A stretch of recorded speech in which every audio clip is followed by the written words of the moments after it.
60ನೇ graduation day, Ramaiah Institute of Technology 60th graduation ceremony ಇವತ್ತು ನಡೆಸಿದ್ದೀವಿ.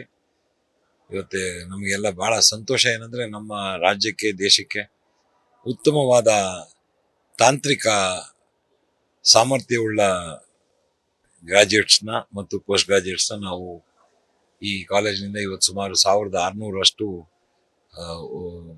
ಇದು under graduates ಮತ್ತು post graduates ಉತ್ತೀರ್ಣರಾಗಿ ನಮ್ಮ ದೇಶದ ಸೇವೆಗೆ, ರಾಜ್ಯದ ಸೇವೆಗೆ ಅವರು ತೊಡಗಿಸ್ಕೊಳ್ತಾರೆ.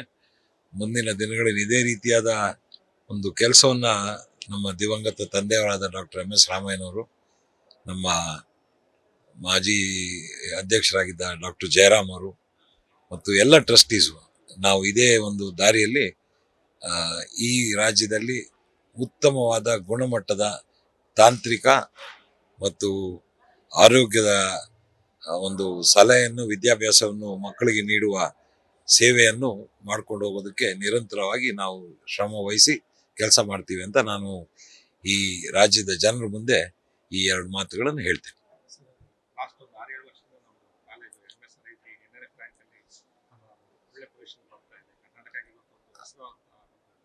ಅಲ್ಲ, ನಾವು ನಿಜ ಕಳೆದ 63 ವರ್ಷಗಳಾಗಿ 64ನೇ ಬ್ಯಾಚ್ ಇದು. ಈಗ ಮೊನ್ನೆ ತಾನೇ ಪ್ರಾರಂಭ ಮಾಡಿದ್ದೀವಿ.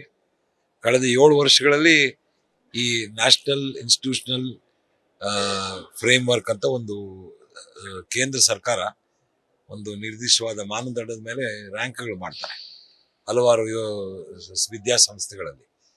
ಅದರಲ್ಲಿ ನಾವು ಇಡೀ ದೇಶದಲ್ಲಿ 1600 ಸಂಸ್ಥೆಗಳು ಇದರಲ್ಲಿ ಭಾಗವಹಿಸಿದ್ರೇನು ನಾವು ಕಳೆದ 5-6 ವರ್ಷಗಳಲ್ಲಿ 75ನೇ ಸ್ಥಾನದಲ್ಲಿ ಇದ್ದೀವಿ. ಈ 75ನೇ ಸ್ಥಾನದಲ್ಲಿ ಸುಮಾರು 50-55 ಸ್ಥಾನಗಳು ಇವ್ರದ್ದೇ. ನಮ್ಮ IIMಗಳು, IITs, RECs, NITಗಳು ಇವ್ರದ್ದೇ. ಕೇಂದ್ರ ಸರ್ಕಾರದ ಸಂಸ್ಥೆಗಳೇನಿರುತ್ತೆ ಅವನ್ನು ಮೊದಲು ರ್ಯಾಂಕ್ ಮಾಡ್ತಾರೆ. ನಂತರ ಉಳಿದ ಖಾಸಗಿ ಸಂಸ್ಥೆಗಳಲ್ಲಿ ನಾವು 2 ಅಥವಾ 3 ಆಗಿರೋದಕ್ಕೆ ನಾವು ಅತಿ ಹೆಮ್ಮೆಯನ್ನು ಪಡ್ತೀವಿ.